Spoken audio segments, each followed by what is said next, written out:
about 6.5 weeks ago, you correctly predicted, well, this team was probably going to be underdogs for a while. This week, you're favored. What's your biggest concern facing this Vikings team that seems to have a talent playing it right down to the last play of a game? Yeah, they've had an amazing record, 11-0 against in one-score games. That's the league, you know. You win those games, you're going to be playoff bound. Struggle or break even, you're going to be, struggling or find yourself at home in January. So they've done a great job of that, winning games the last second. I think they've won like 6 in the last play of the game, something like that. So obviously, had play really well in crunch time. And do you have any concern for your availability for Sunday because of the knee? I don't. No. Today was a nice little veteran day for me, especially late in the year. Got to work with Nate for the first half of practice and went down for the second half. Did you get on that sack backed up in the second quarter? Did you just land on it funny, or what happened?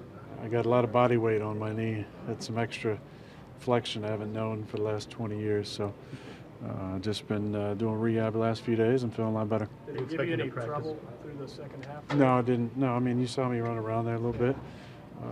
No, it felt good. But once I got on the plane, realized that there was some fluid starting to accumulate. So just took it easy, as easy as I want to, the Monday, Tuesday, and then today, just being smart with it. Are you expecting to practice Thursday, Friday? Yeah, I think I'll be out there tomorrow and kind of business as usual. What would it mean to have David back out there on Sunday? Especially him and Elton didn't play that first week against the Vikings. How can that change things for you guys? Yeah, I mean, I haven't talked to him today about his belly button status, but I'm guessing it's a little less tender. It'd be great to have him out there. When he's been out there, he's been playing at all-pro level, which is what we've known from him for a long time. So definitely can give us a little jolt if he's out there. Do you think that is realistic? Other than the major injuries, 13, 17 with the collarbone, and then the 18, is this the most banged up you've been, though, during the course of the season with just a variety of things? I mean, there's been some years with concussions and other injuries that might not have put me on the injury report every week. It was a couple of years, 19 and 20, where I felt, 20, I guess, felt pretty great. I didn't miss practice, wasn't on the injury list all season. That was a nice year, but those are the outlier years. Usually this is how it goes. You're dealing with something throughout the year, whether it's a major or minor. Always got to do the body maintenance. But it's a good opportunity for Jay to practice and get his reps in, and good opportunity for me to get some rest. They do it for Big Dog. Big Dog takes most Thursdays off, helps his body. I'm not necessarily asking for that. I like to be out there and practice, but it's nice to get a day off like today. Do you expect to practice at all this week? Yeah, I'll be out there tomorrow. That's the plan. Be out there tomorrow practicing and should be feeling better. With Dave, I just don't know how a belly button injury goes. I mean, we don't see a lot of appendectomies on the injury report. Is it realistic for him to play this week, or are you kind of expecting that he's going to need another week to get ready? That's a good question. It just kind of depends on how he feels. I'm not sure what his status was today, but I know he was down there doing some things. So it'd be nice for him to be out there, but just up to how he's feeling, how his body responds to the week of practice. I think there's a good chance that he could be out there. How does Patrick Peterson look on film this year as you look at what he's been able to do? It looks like he always does. The DB's years can vary from year to year based on how many targets you get. Obviously, there's a lot that goes into being around the football. There's tip balls, there's guys falling down, there's coverages that kind of fall in your hands. So a lot of times the numbers can be skewed one way or the other based on how many opportunities you get. But he's been an all-pro player the majority of his career. He's got great ball skills. He's got a great sense, great at pattern reading. I got nothing but respect for Patrick.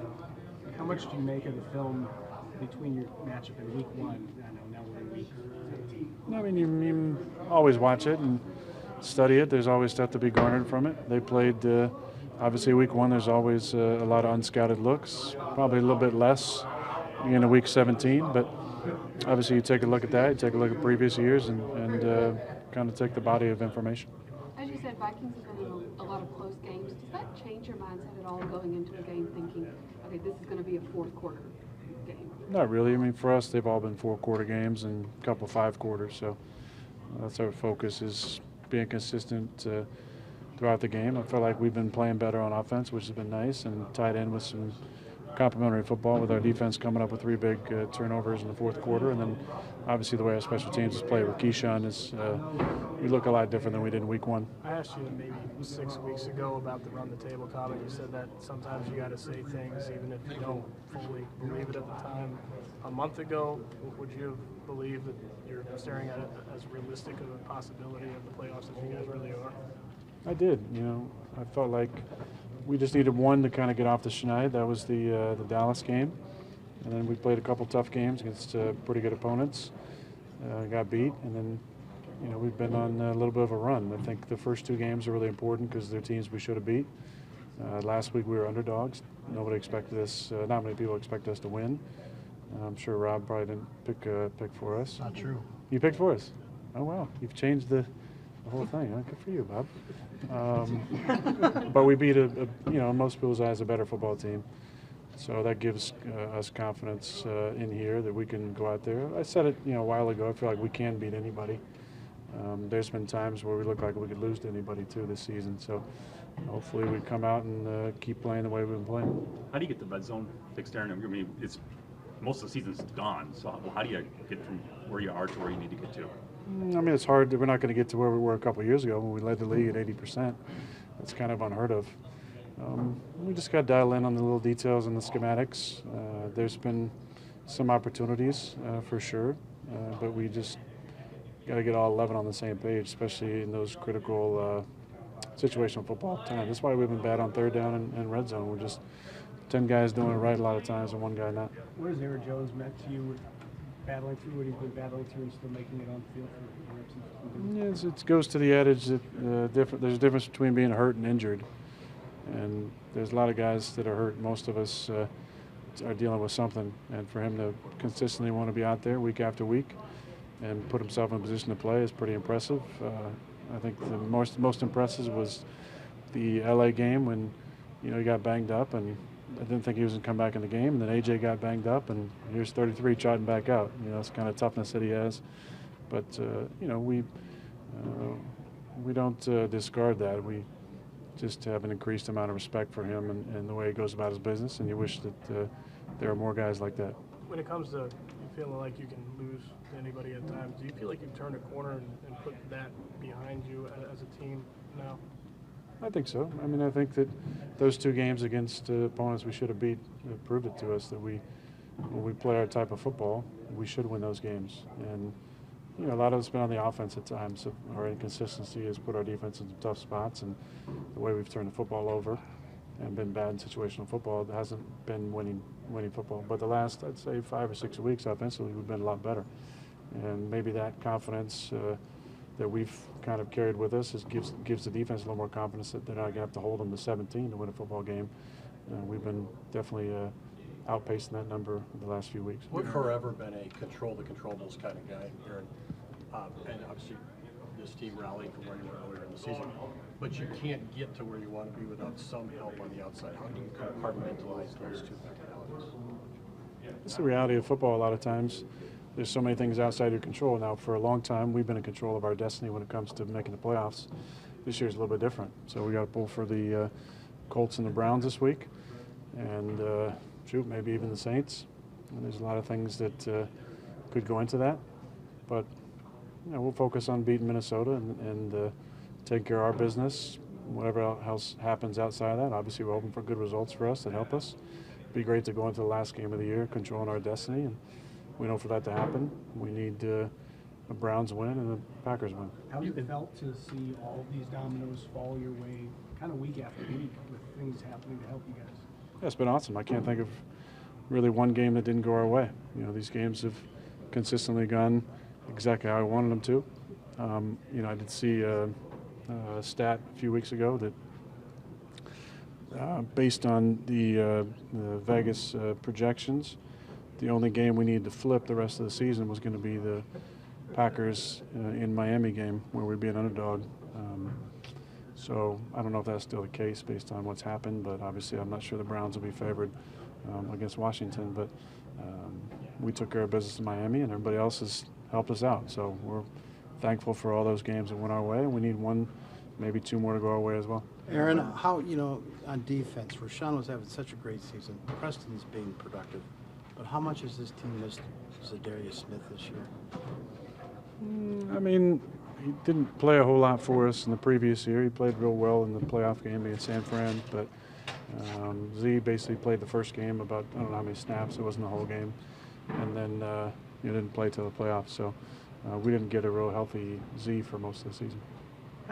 We're doing a league-wide story on just players' mental health as they prepare for the off-season. You've been going through this grind for almost 2 decades. How have you kind of taught yourself to be able to kind of turn on the off switch once the season ends after going through this thing for 6-7 months? How difficult is that? It's not for me. I mean, I go out west and it's easy to turn that thing off, man. I'm just enjoying the beach and enjoying my downtime and the quiet. I think, this is a loud game, noise-wise, but also the attention and the scrutiny and the pressure you put on yourself to perform, the pressure is outside the building.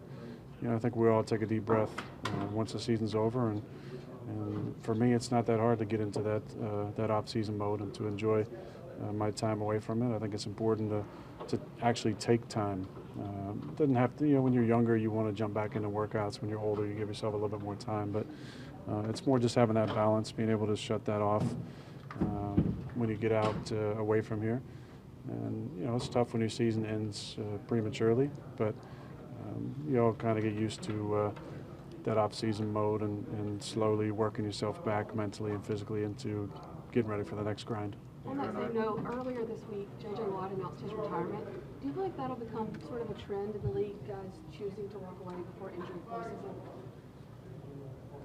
Before injury forces? Oh, I don't know. I mean, I think we all want to choose how we go out, and we'd like to do it on our feet, but that's not always the case. It just depends on the circumstances. Everybody wants to hold the trophy in the last game of the year, your last game of your career. Hasn't really happened for many people over the years. I think John Elway did it, Peyton Manning did it, but there's not many great examples of that. It's a great profession. It's a tough business, and that's the way it goes sometimes. Obviously, been a tough season down in Arizona, but I think JJ's got a lot to be proud of in his career. Aaron, I remember asking you late in the 18 season what you thought of the year for you personally, and I remember you saying you thought it was one of your best years, even if statistically it didn't fit that narrative. How do you look at this season? You haven't had a 300-yard passing game all year. I think you've had 3 games of pass rating over 100, and yet you guys are in the position now where you are. How do you kind of assess the way the year has played out for you? Yeah, it's been a special year in a lot of different ways. There's been a lot of life lessons to be learned in this year. A lot of interesting experiences and conversations that I'll take with me long after I'm done playing that I'm really appreciative of.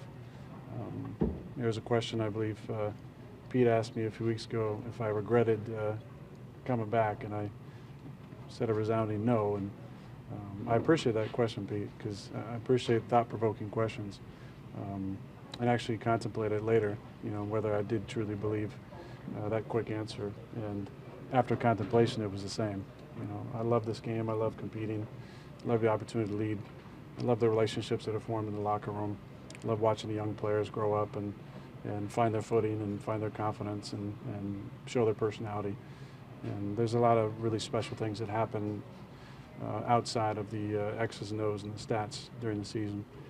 When it comes to playing, I have a lot of pride in my performance, and obviously I show up and you want to win championships, but you also want the individual accolades. You want to be playing your best, and based on the way things have gone the last couple of years, won MVP.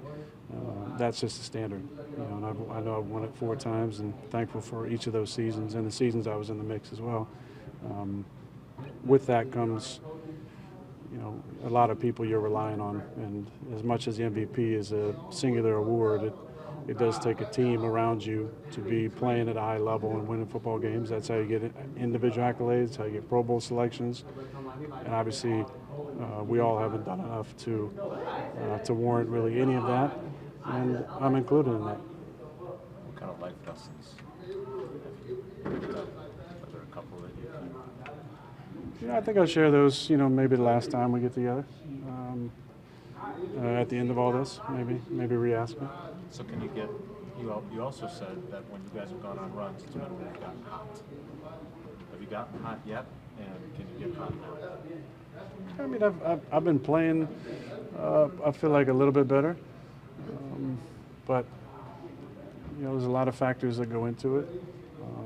I just got to be sharp on my decision making, and I need to play really clean games. Been close, really close. At some point, it's all going to fall the right way. There's some things out of your control: tip passes, route depths, different things, no calls. But one of these days it'll all come together.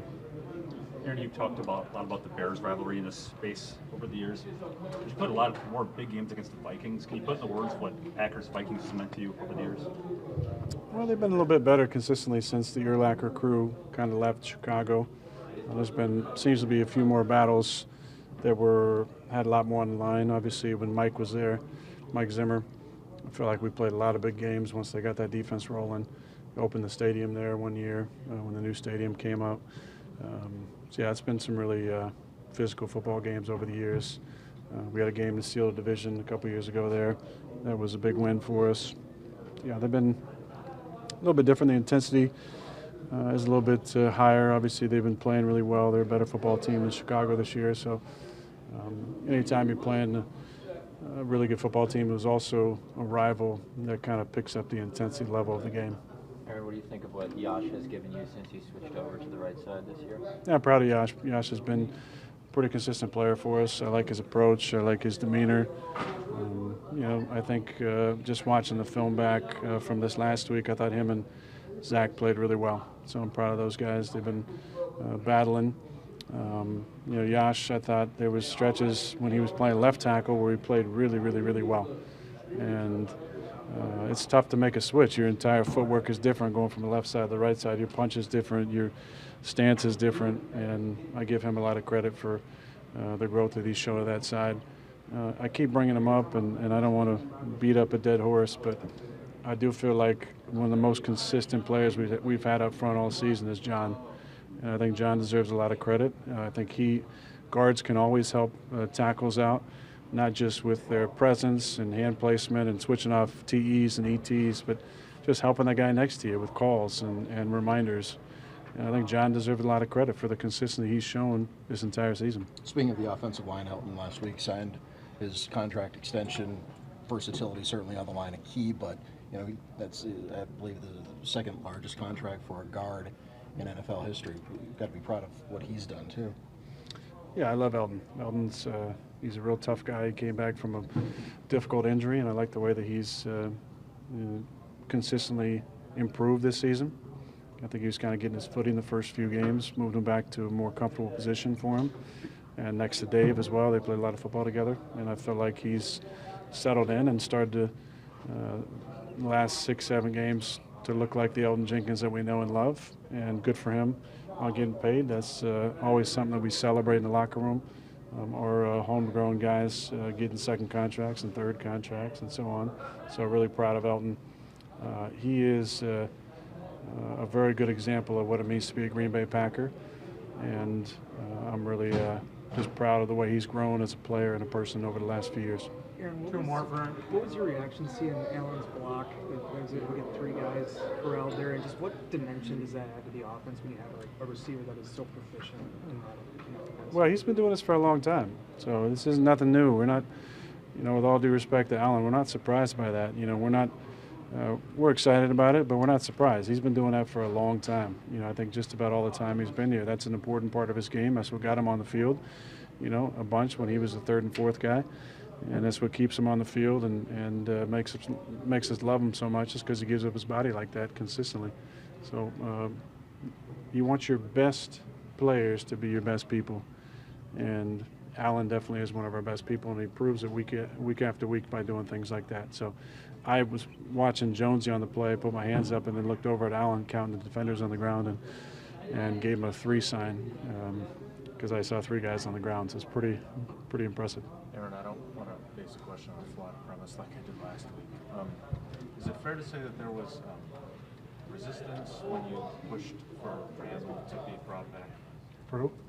Randall, was it resistance when you pushed him back? Is that fair? Mm-hmm. So then, when you look at what he's done, both in terms of his production and what he's done, you got a bunch of young guys in that room now. What has he meant, you think, these 2 years? I know he's got some decisions to make about his future too, but what has it meant to this team, and what has it meant to you to have him here? I mean, I think he's about as valuable of a guy that we have in the locker room. If you look at what Big Dog does for us, you look at his stat sheet, you're saying, you know, why pay this guy? Why keep this guy around? He's 38 years old. You know, he's only got 2 touchdowns on the season. He's got a couple receptions. But they don't see all the other stuff. They don't see the way he goes about his business. They don't see him in the tight end room. They don't see him in the locker room, the speeches that he gives. They don't see him busting his ass in the weight room. They don't see the way he shows up every day as a professional and leads consistently, holds guys accountable. That it's hard to put a price tag on that. It really is. And the same for Randall. You know, not just being a super valuable extension of myself in that room because he knows and he's played with me for a long time, but the way that he leads those guys and the way he practices and the approach he has and the consistency that he shows up every single day. You just cannot put a price tag on that. I really believe that. And when you have great players and great people in a room for young guys, it's a great example and a great opportunity for those guys to learn what it looks like to be a professional, how to stick around this league for a long time. You got it right in front of you. You know, whether that's a guy who's a best friend to you right off the bat or a mentor, or a guy you just watch, who just leads by example. And I think anytime you have a great player in your room, like a Mercedes Lewis, great player, great person, like a Randall Cobb, great player, great person, you got to soak that in. And I think he's been great for those young guys and a great ally for Allen as well, being an older player in the room. You know, having those guys who've been there, done that, who can speak up, especially with the young coach in the room, is really, really important. Aaron, your understudy today was Q. Allen called him really one of the unsung heroes kind of in his building. Did you get to evaluate his quarterback performance? And what did those in the fellowship coaching room? Q, or what's his name was? Is it Quinshaw? Yeah, Quayshawn. What about Q? Allen called him one of sort of the unsung heroes just on the staff here that helps you all these guys. What do those in the fellowship coaching role really kind of bring to this team? And did you get to evaluate his quarterback performance during practice? No, I didn't see him playing quarterback. I wasn't down there during that time, but I have a lot of respect for Q. He has one of the toughest jobs in the building. There's nobody that puts in more hours and makes less than Q. So I would guess on the coaching staff. His pay per hour is a little different than most of those guys. But that's how you start in just about any business. If you're not, if it's a meritocracy and there's not some, you know, hanky-panky going on, you start at the bottom and you work your way up. And I think that's what a lot of these coaches have done. It's going to serve him well. But both him and Ramson, you know, put in some incredible hours. And, you know, I do a little something for the coaches every single year and write them a handwritten note. And that's what I put in my note to him. I just said, I have so much respect for the job that you do and the hours you put in, and probably the very little recognition that you get for all the little things that you do. But it's important, it matters, it helps, and I really hope for both those guys it sets them up to have a long career in the NFL.